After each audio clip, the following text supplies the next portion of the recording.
లోపల జ్యూసీగా బయట క్రంచీగా ఉండే పాకం కజ్జికాయల కోసం ప్యాన్లో 1 కప్పు కొబ్బరి తురుము, 1/2 కప్పు బెల్లంని వేసుకొని ఒకసారి వేయించి మూత పెట్టి మగ్గించుకోండి. ఇందులో 1/2 టీ స్పూన్ ఇలాచి పౌడర్ని వేసుకొని బెల్లం కరిగి ఇలా ముద్దలాగా అయ్యేటప్పుడు స్టవ్ ఆఫ్ చేసేయండి.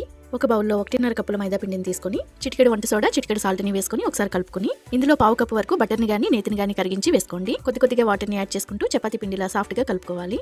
ఈ పిండిని ఒక 10 నిమిషాలు పక్కన పెట్టేసుకుని తర్వాత కొంచెం మందంగా చపాతీలా ఒత్తుకోవాలి. అంచులు షార్ప్గా ఉండే గ్లాస్తో ఇలా ప్రెస్ చేస్తూ చిన్న పూరీల షేప్ని చేసుకోవాలి. ముందుగా తయారు చేసుకున్న కొబ్బరి తురుముని స్టఫ్ చేసుకోవాలి. చుట్టూ వాటర్తో తడి చేసుకుంటూ కజ్జికాయల షేప్లో ఫోల్డ్ చేసుకోండి. మంచి షేప్ కోసం ఫోర్క్తో ఇలా అంచులు ప్రెస్ చేసుకోండి. ఇలా కజ్జికాయలన్నింటినీ ప్రిపేర్ చేసుకోండి. ఒక గిన్నెలో 1 కప్పు బెల్లంని, 1/2 కప్పు వాటర్ని వేసి బెల్లంని కరిగించుకోవాలి.